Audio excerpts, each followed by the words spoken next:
Dose मिलने के साथ इनकी संख्या और बढ़ा दी जाएगी। इसी तरह मुंबई में भी 18 साल से ज्यादा उम्र के लोगों को टीका लगाया गया, लेकिन वहां 44 साल से ज्यादा उम्र के लोगों को वैक्सीन नहीं दी गई, जिसकी वजह से ये लोग गुस्से में दिखाई दिए। मुंबई के एक सेंटर के बाहर तो टीका लगवाने आए लोगों की वहां के कर्मचारियों के साथ झड़प हो गई।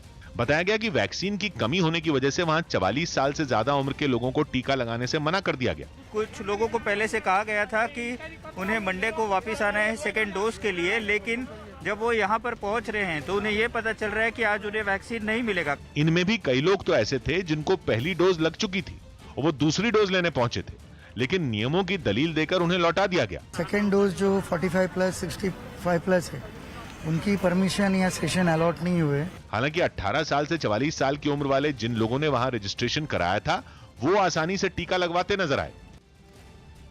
गुजरात के अहमदाबाद में कोरोना मरीजों के लिए ट्रेन के कुछ डिब्बों को आइसोलेशन वार्ड में तब्दील कर दिया गया। बताया गया कि इन डिब्बों में हल्के लक्षण वाले मरीजों को रखा जाएगा, जिन्हें इस तरह से तैयार किया गया है कि इलाज के समय मरीजों को किसी भी तरह की दिक्कत का सामना न करना पड़े। गर्मी से मरीजों को बचाने के लिए इन डिब्बों की खिड़कियों पर कूलर लगा दिए गए। रेलवे के एक अधिकारी ने बताया कि एक डिब्बे में 16 मरीज रह सकेंगे।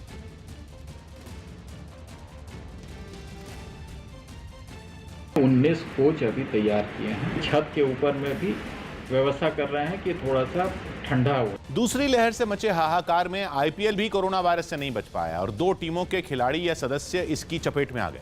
न्यूज़ 18 के जनक दवे की रिपोर्ट है कि कोलकाता नाइट राइडर्स के 2 खिलाड़ियों वरुण चक्रवर्ती और संदीप वॉरियर की रिपोर्ट पॉजिटिव आई।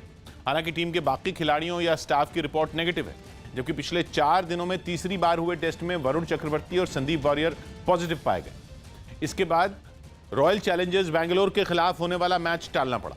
दोनों खिलाड़ियों ने खुद को आइसोलेट कर लिया है और मेडिकल टीम लगातार उनके स्वास्थ्य पर नजर बनाए हुए है। कोलकाता नाइट राइडर्स ही नहीं, चेन्नई सुपर किंग्स के भी 3 सदस्यों की कोरोना रिपोर्ट पॉजिटिव आई। इनमें CEO Kashi Vishwanath, bowling coach L Balaji और बस क्लीनर शामिल हैं। हालांकि टीम के बाकी सदस्य जो दिल्ली में हैं, उन सबकी रिपोर्ट नेगेटिव है। यूपी के चंदौली में पंचायत चुनाव में वोटों की गिनती के समय 2 पक्षों के बीच जमकर हंगामा हुआ। इस चुनाव में पूर्व सांसद के भतीजे की जीत हुई, जिस पर सीआरपीएफ के एक कमांडेंट ने ऐतराज जाहिर किया, क्योंकि उनका बेटा भी इस चुनाव में अपनी किस्मत आजमा रहा था।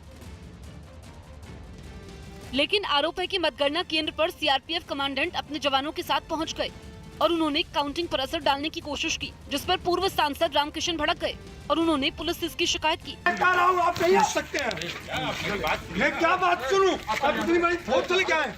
इस हंगामे को शांत करवाने के लिए पुलिस दोनों पक्षों को समझाने लगी। इस बीच पूर्व सांसद अपने समर्थकों के साथ वहीं धरने पर बैठ गए, जिससे मामला और बिगड़ गया। इसके बाद दोनों पक्षों के लोगों ने एक दूसरे से हाथापाई शुरू कर दी, लेकिन पुलिस ने जल्द ही उन्हें एक दूसरे से अलग कर दिया। बाद में प्रशासन के बड़े अधिकारी जब वहां पहुंचे, तब जाकर मामला शांत हुआ। आधार पूनावाला धमकी मामले में सियासी घमासान हो गया। सीरम इंस्टीट्यूट के सीईओ अदर पूनावाला को धमकी दे जाने के मामले में सियासत शुरू हो गई। कुछ दिन पहले लंदन में दिए एक इंटरव्यू में अदर पूनावाला ने खुद को मिल रही धमकियों का जिक्र किया था। महाराष्ट्र कांग्रेस ने इस मुद्दे को उठाया और धमकी देने वालों का नाम सामने लाने की मांग की। उनका जो वक्तव्य था कि हमें बड़े नेताओं ने धमकाया है, तो ये नेता कौन है? बीजेपी ने नाना पटोले के बयान पर तीखा तंज कसा। नाना पटोले जी को गंभीरता से इस राज्य में कोई लेता नहीं है। अदर पूनावाला को धमकी की खबरों के बाद पुणे में सीरम इंस्टीट्यूट की सुरक्षा बढ़ा दी गई। साथ ही वहां वैक्सीन बनाने का काम भी तेज कर दिया गया। जून के आखिर तक प्रति माह 10 करोड़ वैक्सीन जो है सीरम इंस्टीट्यूट जो है वो बना लेगी। मेजबान श्रीलंका ने दूसरे और आखिरी टेस्ट मैच में बांग्लादेश को हराकर सीरीज 1-0 से अपने नाम कर ली। इस मुकाबले में श्रीलंका ने बांग्लादेश को 209 रनों से मात दी।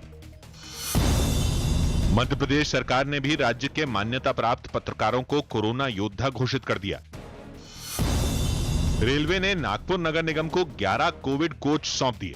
इन डिब्बों में कोरोना मरीजों के इलाज के लिए सभी जरूरी इंतजाम किए गए हैं। 176 पेशेंट एडमिट किए जा सकते हैं। दिल्ली पुलिस ने रेमडेसिविर इंजेक्शन की कालाबाजारी करने के आरोप में एक आदमी को गिरफ्तार कर लिया। पकड़े गए आरोपी के पास से 9 रेमडेसिविर इंजेक्शन बरामद हुए।